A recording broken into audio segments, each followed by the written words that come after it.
Hello, listeners. This is Zorinka, and you are listening to Breakfast with the Banker.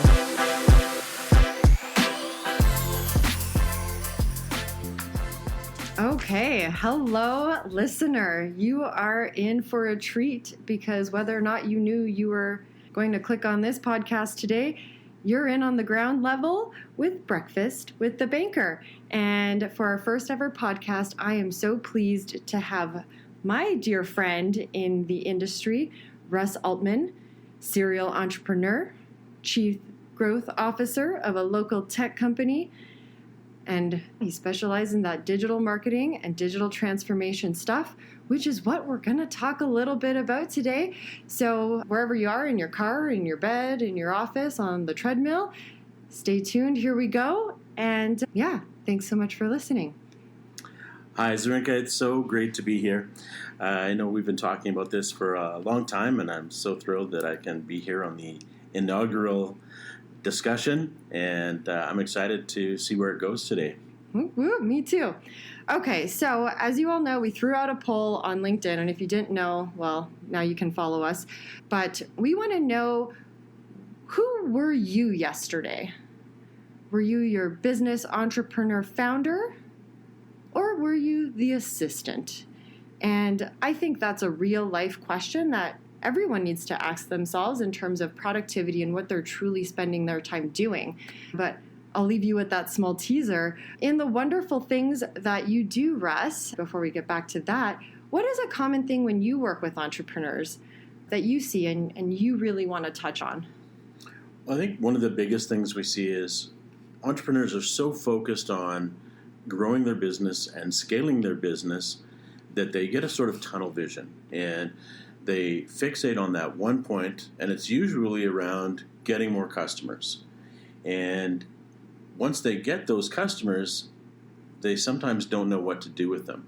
Mm-hmm. So when you're looking at scaling, there's a whole host of different gaps that need to be filled in order to be able to scale. Getting customers often seems like the hardest task, so you tackle that first. But then you get all these customers and you're like, well, how do I deliver this service? How do I provide this product? How do I support all of the back-end functions of a growing organization? What do I do for the space? Like, if you're not blessed with a work-from-home situation, how do you just accommodate all of your team members? How do you build warehouse space? All of that comes into play. And so I think that's a really big problem that we encounter. No, I believe that. And I think we want to reacquaint customers with the idea that they don't know what they don't know, and that's super okay. So let's teach them some things so that they have a little more knowledge in their back pocket. When a company is going to scale, obviously we know the entrepreneurs are trying to be frugal. They're working hard to get those customers, to keep cash flow moving so they can continue to grow and grow. But I feel like that's also their downfall once they hit a certain threshold. So what would you say when you look at a scaling company like that in those moments when that's not going to work anymore? That's a great question, Zorinka. And one of the things that I've encountered is a lot of business owners, especially when they're bootstrapping their business, they try to do everything themselves. And as most entrepreneurs will tell you, there's very few tasks in their business that they can't do themselves instinctively or by learning the skill. The problem is they become the bottleneck for the organization, because every human being has a finite amount of time, a limited bandwidth, as it were. And when they reach that bottleneck, or they reach that capacity, that ultimately defines their ability to grow. And so they think, well, I can't afford to hire this person. I can't afford an executive assistant or a virtual assistant. I can't afford an accounting team member. I can't afford a salesperson. But what they fail to realize is that they can't afford not to hire those people, because those people will ultimately cost less per hour, and everything has an hourly cost, but they will ultimately cost less per hour than the founder's time is worth. And so coming to that realization can really be a pivotal sort of eureka moment for an entrepreneur. And there's that question, folks. What were you yesterday or today? Were you the entrepreneur, the founder, or were you the assistant? That really defines you in a moment where you can choose to grow or choose to try to control everything on your own and maybe hamper your own growth. So now the entrepreneur says, okay, I'm ready to get these experts involved. I'm ready to get the fractional CFO or the executive assistant. I mean, something that we've talked about in the past is kind of doing what they can with what they have. And so I kind of want to dive into that piece in terms of what they can do with what they have and optimizing their environment. What do you recommend to your entrepreneurs in that transition? So there's a couple of things. First of all, take advantage of technology. Technology is so rapidly evolving right now, especially with the advent of AI, but just the number of tools that exist for entrepreneurs to do more with less is incredible. And the tools are often very economically priced. Usually they're subscription-based, not with long commitments, so you can try whatever you want, figure it out, see if it actually optimizes your work environment, and if it doesn't, ditch it, discard it. The other thing that I find is it takes a really sort of bold look at yourself to figure out, you have to be able to have an honest self-examination, and it takes, which almost sounds counterintuitive, but a moment of humility for an entrepreneur, right? Because entrepreneurs have to have that confidence. They have to believe that they can do everything. They're basically the superhero in their own story. But when you're trying to figure out what you can't do, you need to have that moment of humility and say, okay, this is a job that is best left to someone else because I am not the expert in this. I will do it. I'll muddle through it, but it won't be the best product and it won't be the best use of my time. So if you're an entrepreneur and you're trying to think about how to scale, sit down, make a list of the things that you're great at, make a list of the things you're terrible at, make a list of the things you love to do, the things that you hate to do, and start figuring out which tasks you need to offload in order to be more productive with your time. We tend to forget that even as general humans, but it comes back to the fact that you're not going to your veterinarian to go get your teeth pulled, right? Like, it's just not going to happen. And you yourself are also not going to pull them yourself. So why do we keep doing that in the rest of our lives when we don't do it in our true individual instance?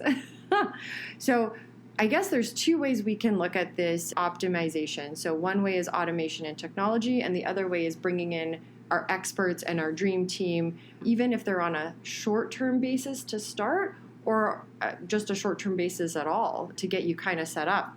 So we're talking about what areas of a business might have the best, let's say, opportunities for efficiency. What would you say where automation can do the best work if you were to kind of drive it in? So things that I've discovered that have the best return on investment or ROI, I would say things like invoicing and accounts receivable. Get your money, folks. Get your money. You talk to any entrepreneur and cash flow is king. And especially when you're small, you work really hard to sell these customers, and sometimes clients can be almost abusive in their payment terms. They're looking for net terms of 30, 60, 90 days. For an entrepreneur, that can be like heartbreaking and, just not feasible. So figure out, most entrepreneurs love to sell. Most entrepreneurs hate invoicing. And it's a thing that they leave right until the end of the month.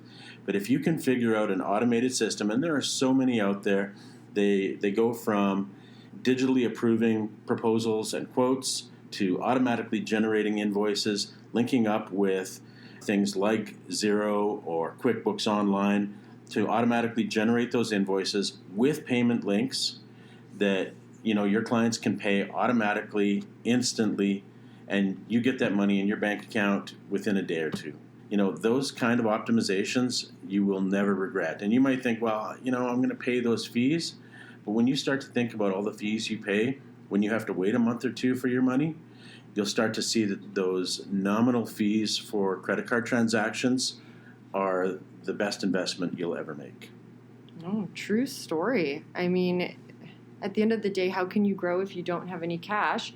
And your time is better spent doing other things than chasing down cash. A side note on that, also deciding who you're going to do business with. All customers are not created equally, and just because you think you need more customers, you don't need customers that are going to pay you in 6 months. You need good customers. So take out that garbage, folks. We don't need that. Find out what your ideal customer profile is and pursue them relentlessly. Do not chase every dollar. And, you'll find it. You'll find it that, when you start to fire those clients that take 80% of your time and account for 20% of your revenue, it makes your life so much easier. And suddenly you're charging the appropriate amount for your services. Your time is being spent appropriately. All those kinds of things, And we haven't even touched on other ways to optimize things like expense tracking. If you've got a team and they're spending money on the company's behalf, if you're still tracking it with spreadsheets and emails, that is a time-consuming and laborious task for your accounting team. Spend the money. Use something like Expensify. There's 100 apps out there for expense tracking that all integrate with your accounting software. Do it. Additionally, I can't emphasize this enough. It's last but definitely not least, security training. Use those anti-malware, anti-spyware. Use security training for your team. Help them to understand, what a phishing email looks like, how to avoid them, because those things will break the bank faster than you can even imagine. I think a great case in point is look at MGM in Las Vegas. Yep. They've been down from a cyber attack for, several weeks now. And I heard it's millions of dollars per day that they're losing, and I'm sure they're hurting. Glad I'm not in Vegas right now. But I will say, I don't want companies to think and entrepreneurs to think that it's just the big guys who get hacked. My hairdresser recently sent out an email, and she's a one-person kind of shop, that her whole system was hacked as well. And so it doesn't matter what size of business you are. People who are going to try to scam you come in all shapes and sizes, and they target everyone. They don't discriminate. That's an interesting point, Zorinka. When I was working in the IT industry, we used to have these cybersecurity conversations all the time. And especially when you're dealing with small to medium-sized enterprises, they're like, well, I'm so small. Nobody's going to come after me. Nobody wants what I've got. And, it seems like in their mind, they think of it like a burglar walking down a street selecting which house to break into. Mm-hmm. But the reality is that with technology nowadays, cyber criminals have a burglar at every door testing it to see if it's open. And they're not just looking for the house with the most money. They're looking for the house that's the easiest to break into, and they'll take whatever's there. That's a great analogy, folks. Ooh, lock your doors. Lock your doors. So we've got all this stuff that we're going to implement, which is great because, the entrepreneur has decided that they're wearing too many hats, they're going to digitize. But now, what about implementation, Russ? These are generally not tech people, and let me tell you, it took me forever to plug in these microphones. But you did so well. It probably only took you, 2 years? Yeah, get out of here. No comment. But that's the reality. We've become great with our Googling skills, our research skills, and if you have any sort of limited tech savvy, there's very little that you can't figure out how to do. As entrepreneurs, we're used to figuring out how to do things, but at what cost? Mm-hmm. How much time is it going to take us to figure it out? How many problems are we going to cause for ourselves? How much more is it going to cost us in real costs and in our time to try to figure something out instead of just going to the expert to getting them to do it? So find the right people to provide you with the right solution. Things like maybe you can file your taxes. Maybe you can do your bookkeeping, but pay a bookkeeper. Find an accountant that you trust. Use him, rely on him. Use him like a trusted business partner because those people are experts in their field and they stay up to date on all of the changing rules and laws and requirements, and that's what they're paid to do, and they will make you money. Not just save you money, they will make you money year after year. Yes, it's really important to note that because the return on investment isn't always apparent right away, but it is truly a long game plan. And unless you plan on being in and out of business in a year, because you don't want to be an entrepreneur, it's the long game. This is not the short game. So yes, time is also so incredibly valuable, as we know, and third-party advice or help is also important because we just can't be everything, nor should we. So time to get humble, team. Something great that we're just going to plug in here is a little bit about where you can get some advice and money to do these wonderful things within your company and become more competitive through digitization. The Canadian Digital Adoption Program has been running for about a year and a bit now, and it's federally funded, and it's super damn cool. Russ, why don't you tell us about part one, and I'll scoop a little plug for part two. That's a great segue. So the Canada Digital Adoption Program has two streams, Stream 1, Stream 2. Stream 1 is a micro grant. It's $2,400 for smaller businesses, startups that are just looking to have an online presence. The threshold to entry is very low for those. The government program will set you up with consultants to help you, and it's fantastic. Stream 2, obviously an amazing program, and that's where the more involved digital advisors come in, and I think you have some keen insight into that as well. I might know a little bit about that program. So folks, we won't give you the full scoop because it's a lot to write down and remember. So the first part is a federal grant towards the costs of hiring your digital advisor. And the cool part is that the government has already gone and vetted a list of people who are appropriate to help you with that. So you don't have to go searching or worrying who's going to do that for you. So you get to select from a list. Then once you choose your digital advisor, you do a digital plan with them, and they're going to figure out the gaps and where essentially technology is going to have the greatest impact and help you sort out some options and give you a complete roadmap. Then once you do all of that and submit, you can apply for an interest-free loan for implementation. So someone's going to give you the map, help you do all of that, and then you're going to possibly be able to get some dough. Interest-free, I did say that, folks, interest-free to implement these wonderful things to help your business save money, make money, grow, and all of the above. Nowadays, interest-free is like magical. Right? I don't think anybody's saying that. And I had to say it a few times. I feel like people thought I was like messing up. It wasn't a mistake. I just wanted to mention something too. You mentioned ISED, which is an acronym. It's ISED. Mm-hmm. And for any of our listeners that aren't familiar with that organization, it is Innovation, Science, and Economic Development Canada. And so they are the administrative body that is running the Canadian Digital Adoption Program. They have so much information online about it. You can check out their website, and the application to be eligible for the program only takes a few minutes. But there are lots of digital advisors out there that are more than happy to help you through that application process as well. And honestly, so many businesses, small and medium-sized enterprises, want to take advantage of technology, but they don't know where to turn, they don't know where to look, and they simply don't have the budget to do it. This government-funded program is offering to pay 90% of the cost, up to $15,000, for this strategic roadmap that you would normally have to pay thousands of dollars to do on your own. So take advantage. It's, as Sarinka said, it's been going for about 18 months. It has another 2.5 years left, and the government has allocated about $4 billion to the program. So they've really committed hard to this program and really want businesses to take advantage.